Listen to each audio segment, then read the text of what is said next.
헌법의 여러 가지 시스템이 서로 맞물려 있다. 그렇습니다.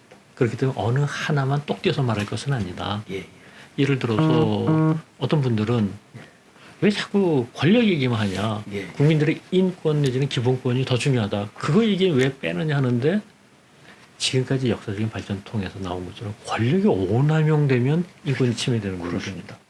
결국 인권 보장을 위해서 가장 중요한 게 권력 구조의 합리화입니다. 이 두 개가 별개인 것처럼 생각하는 건 애초에 맞습니다. 이 유기적인 연관성을 간과한 때문이다. 예. 이렇게 얘기를 할 수 있고요.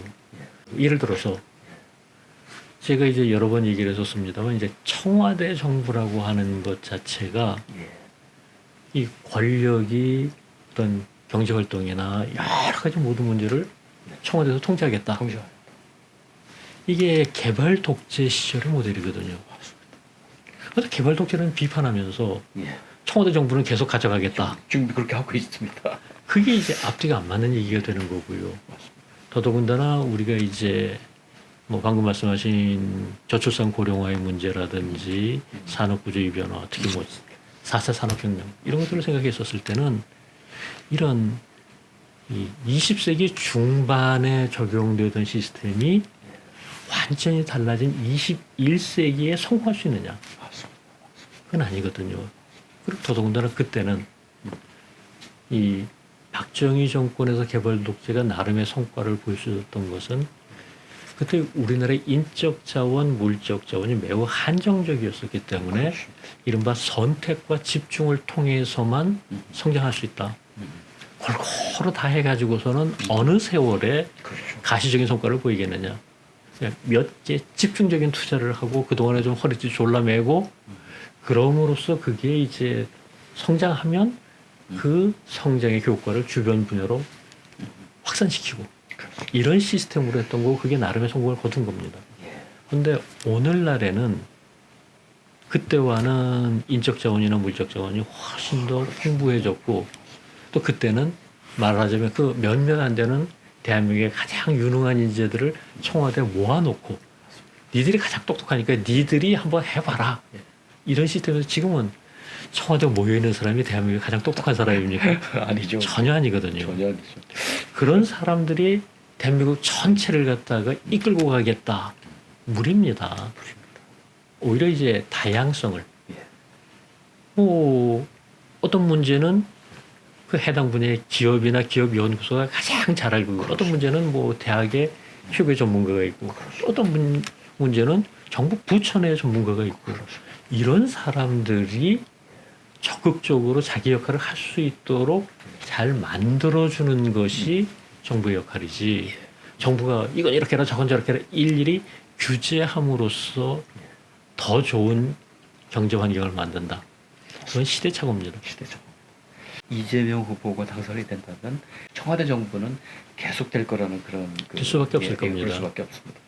근데 윤석열 후보는 청와대 비서진 보좌관을 대폭 줄이겠다. 각 내각에 책임을 부여하겠다.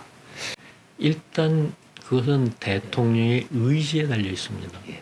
예를 들자면은 지금까지 뭐 민주화 이전은 논외로 하더라도 민주화 이후만 보더라도 국무총리가 어떤 경우는 실세총리라고 불리고 어떤 경우는 허수아비 총리라고 불립니다.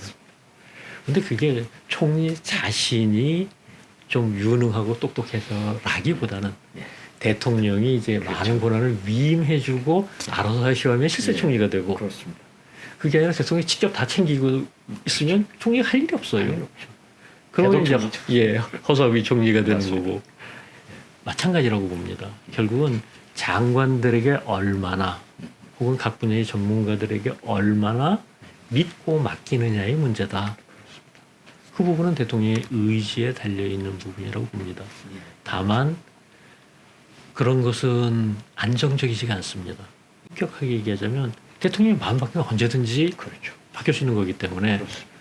그게 이제 시스템적으로 안정화될 필요성이 있고 그러기 위해서는 헌법 개정이 필요하다. 그런 거죠. 맞습니다. 2017년에 국회 개헌특위가 있었잖아요, 교수님. 이제 개헌특위가 결국 결과 없이 뭐 실패로 끝난 가장 큰 이유는 세 가지라고 봅니다.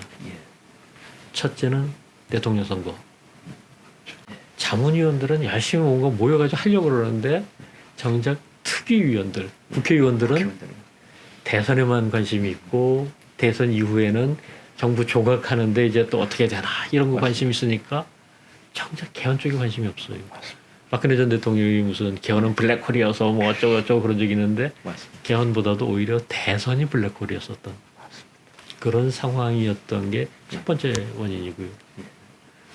두 번째 원인은 이게 30년 동안 쌓인 개헌 이슈들이 한꺼번에 폭발했어요. 맞습니다. 온갖 요구들이 다 분출되니까 이걸 수렴을 못하고 예. 정리를 못합니다. 그 시민단체들 사이에 있어서도 예. 뭐 이런 거 필요하다 그러면 또 다른 쪽에서 그거 동성애 하자는 거냐 글쎄 말이야. 뭐 또 어떤 뭐 연방제 지방분권 하면은 고려 연방제 따라 하자는 거냐 글쎄 말이야. 그때는 그럴 줄 예상을 못한 상태가 확 터지니까 예. 이게 조정이 안 되는 예. 그리고 이제 세 번째로는 예. 정치권에서 개헌에 별로 적극적이질 않았어요. 맞습니다.